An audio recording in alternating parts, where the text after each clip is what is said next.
Okay? Dinala ko si Armando. Ayaw niya pa sana sumama, yung may ticket na. Dalawa tayo. Tama ba? So, ganun ako kami. And then, naging construction worker ho ako doon sa Balintawak. Okay? Yes, doon ho sa Balintawak. Okay? Naranasan po namin maging construction worker doon. Umalis din ho ako kasi sobrang daming surot na ako. And then, pumasok naman ako sa pagiging rider. Okay? So, yan. Dumiretso na. Okay, so guys, no? Ito ho, tumagal ho ako dito ng 2 taon. Okay? 2 taon ho, kasi sabi ng papa ko, pagsipagan ko daw, asin. So, sinipagan ko na to. Yes! So guys, no, background ko dito, Gold Executive Prime, Millionaire Circle at Travel Qualifier. Okay? So, alam niyo po, tayo, kagaya nyo lang din ho ako. Okay? Nakaupo dito banda. Tama ba? Walang tao dito banda. Opo, dati kasi no, so makikita niyo yung itsura ko, ako po kasi is naimbitahan sa taong hindi ko kakilala. Okay? Ako po ay naimbitahan sa loob ng jeep. Okay? Mula po ako magtalbad, nag-commute po ako papuntang Payatas, kasabay ko sa jeep, nag-invite sa akin. Okay? So bago natin simulan yung kwento, okay? So magkwento muna ako para at least na makarelate kayo sa akin. Okay? So, yan. Ito po yung, dumiretso. Okay. So ito po yung bahay namin, guys, no? Ako po is Tubong Masbate. Okay, probinsya ko po sa Masbate, Bisaya. 8 po kami na magkakapatid, pag 7 po ako. Okay? So sa ganyang kalaking bahay, nagkasya ho kami 10. Okay? So ganun ho kasi pag yung tatay ko, kasi sobrang dami namin. Sabi kasi ng tatay ko, gagawa ka ako ng marami daw para pag ano daw siya, pag tatanda, no? Palipat-lipat na daw siya ng tirahan. Literate. Yes. So, ito naman yung ano ko, since 2013, so I was 30 years old ho, maninisin na ho ako. Okay? Kaya ho, sobrang lalim po ng sinisisid ko sa tagal ba naman ng panahon. 13 years old hanggang 18 years old ho ako, maninisid ho. Okay, sa dagat ha, hindi babae yung sinisisid. Okay? So ito naman, ito ho ako nung nag-aral, ito ko lang sa inyo, doon sa malapit lang din sa amin. So nakapagtapos naman po ako ng high school. Okay? So ako po kasi nag-aral, grabe ho. Pati advisor ko, hinabon ko na suntukan. So ganun to. Sinet mo ito doon sa Lopez, naghigawan ko sila lahat. Yeah. Ito naman, 1 weekend ka po, kumita din po ako ng 79,000. Okay? So, ito naman, ayan. So, guys, no, naging kasi din ako ng 96,000. Sabi po naman natin. Okay?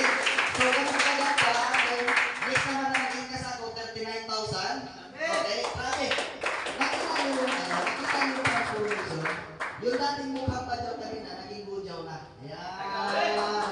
So, nagpiwala ba kayo guys, na tao kapag kumita ng pira is mababago itsura. So, ganun siya kaganda, no? And then, siyempre, okay, so ito naman, no? Merong nag-help sa akin, di ba?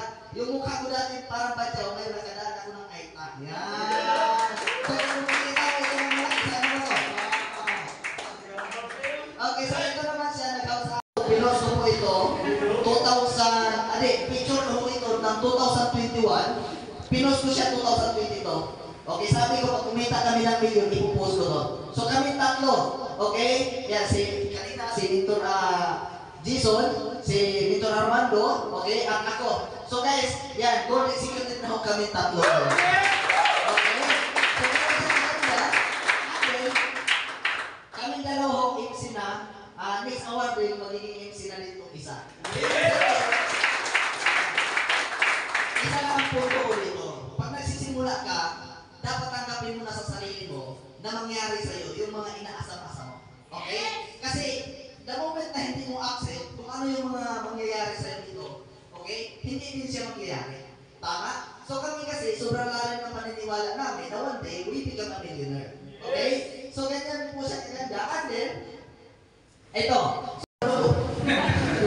Tama ba? Ganun lang kami, nagsimula. So, makita niyo naman yung itsura ko, punong-puno ng pimples, di ba? So, and then, sino ba yung mag-akala na yung dating hawak namin lang balon, parehong kamay pa rin yung hinawak namin, tapos trophy na ako. Diba? So,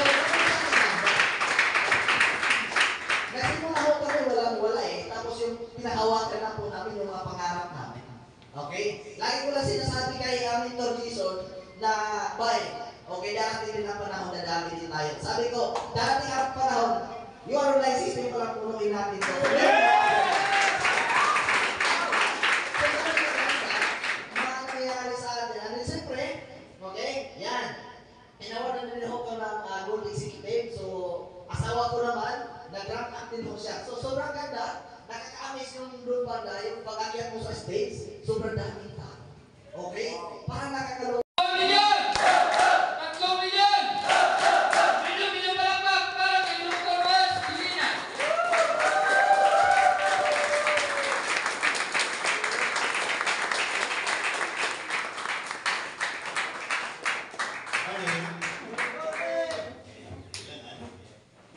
Okay pala. Magaling ba si Jason? Yes! Matindi ba si Dindo? Yes! Sabi nga sa networking talaga, iba ang networking. Sabi nyo, iba ang networking. Iba ang networking! Sabi nyo, bakit? Bakit? Number 1, gumaganda lalaki ka? Yes! Pangalawa, yumayaman ka? Yes! Pangatlo, nagkakakotse pa? Yes! Pangatlo, ang ganda ng asawa.